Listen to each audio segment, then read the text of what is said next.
Assalamualaikum warahmatullahi wabarakatuh. Pada kesempatan ini saya akan menjawab soal UTS untuk mata kuliah pengolahan data terdistribusi.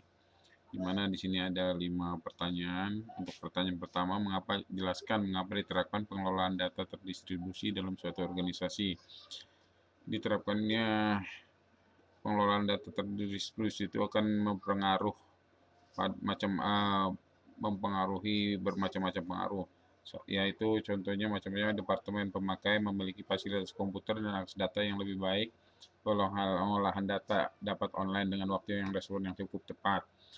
Lalu departemen pemakai bertanggung jawab dalam menggunakan komputer mereka. Lalu pemasukan data dipindahkan ke departemen pemakai sehingga mereka bertanggung jawab atas ketepatan datanya. Lalu proses informasi fungsional dapat didistribusikan sedangkan yang strategi dipusatkan. Manajemen fungsional lebih efisien dan bertanggung jawab untuk kegiatan masing-masing, tidak lagi mempermasalahkan komputer yang jauh-jauh.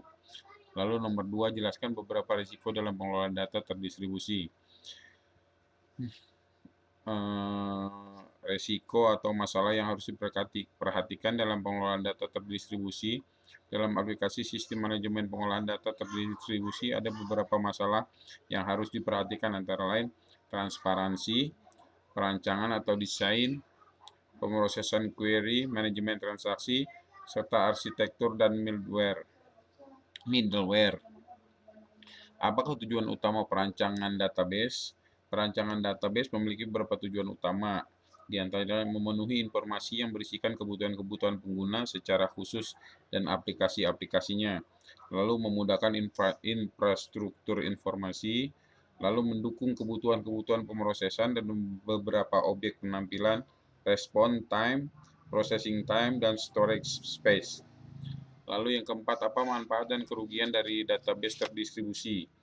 Beberapa keuntungan dari database terdistribusi adalah pengelolaan data yang didistribusikan bisa dilakukan secara transparan, pengembangan pada sistem basis data yang lebih mudah dikembangkan, pengaksesan data dari database menjadi lebih mudah untuk dilakukan. Lalu beberapa kerugiannya meskipun mudah untuk dikembangkan, namun demikian biaya pengembangan cukup tinggi, kapasitas penyimpanan atau storage yang harus diperbesar, terkadang sulit untuk melakukan proteksi terhadap jaringan. Lalu nomor 5, apa pemahaman dari replikasi data dan kapan biasanya replikasi data ini dilakukan? Replikasi database adalah seperangkat teknologi yang digunakan untuk menyalin dan mendistribusikan data dari satu database ke database yang lain, dan selanjutnya mensinkronisasikan antara database untuk menjaga konsistensi dengan replikasi data. Dapat didistribusikan ke lokasi yang berbeda dan penggunaan yang jauh melalui LAN, WAN, dial-up connection, wireless connection, dan internet. Proses aplikasi terjadi setelah transaksi di master selesai. Pertukaran data secara buffering dan data akan diletakkan dalam sebuah buffer terlebih dahulu. Kemudian pada jangka waktu tertentu akan direplikasi ke disk lab. Itulah jawaban saya untuk 5 pertanyaan untuk UTS pengelolaan data terdistribusi.